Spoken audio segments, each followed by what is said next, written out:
Hey guys, we're going to take a look at Pauper Affinity today. I'm going to start by saying this is not my list.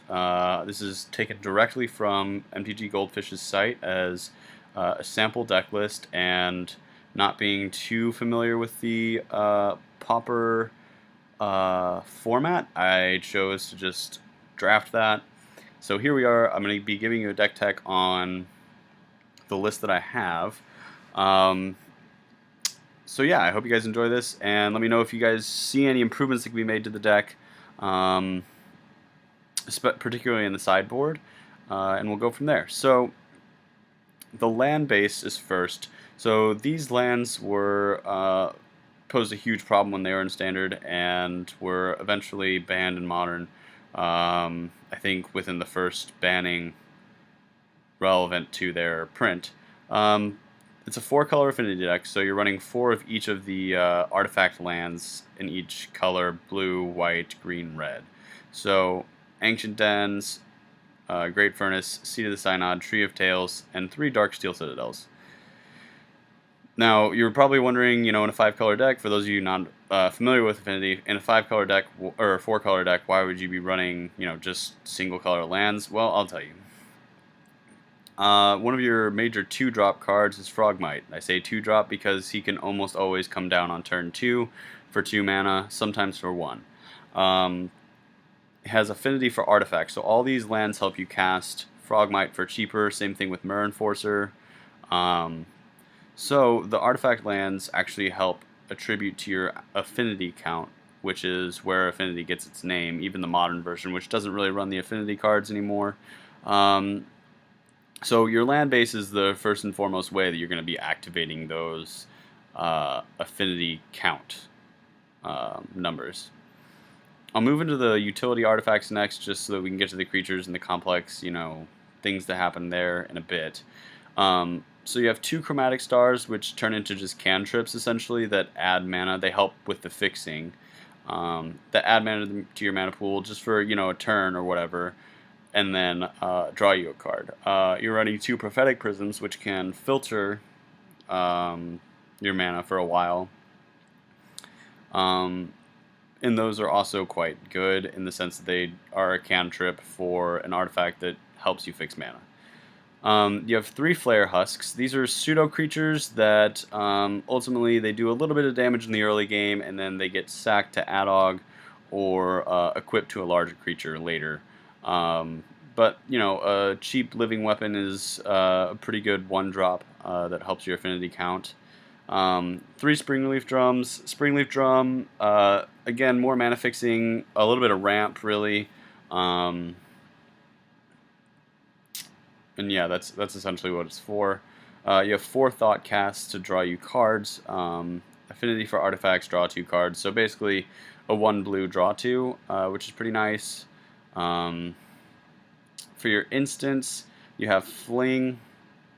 Actually, I'll cover the creatures first and then get into the instants. So, first of all, you have Tarmogoyf, which is what I have effectively deemed this card for this deck. It's a 2 mana 4/4 most of the time. And yeah, it can essentially be used as an early beater. It's just a really powerful 2-drop.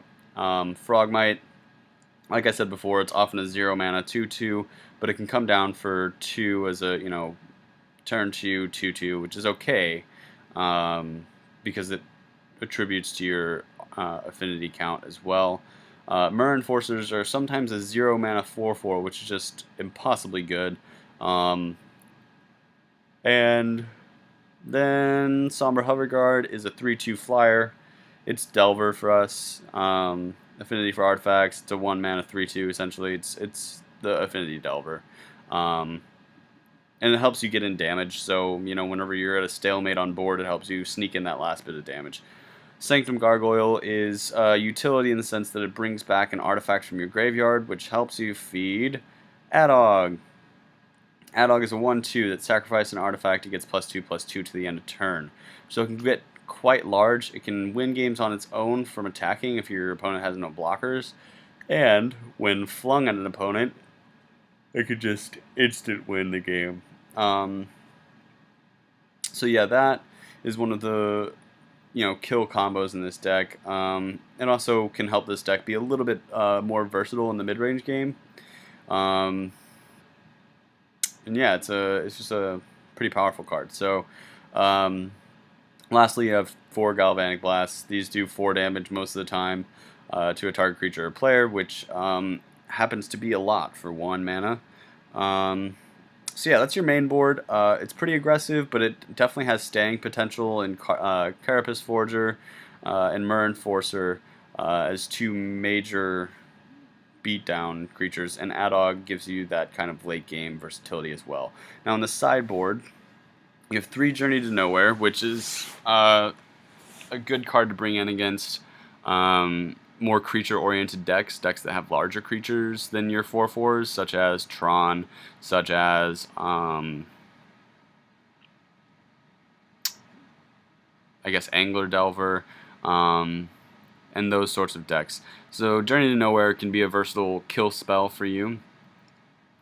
Crack Clan Shaman is good against like white weenies or tokens or some of the red decks that exist in the format. Mole Drifters, I think this is kind of just guessing, but I think this is just there for the longer games where you think that you might need the card draw.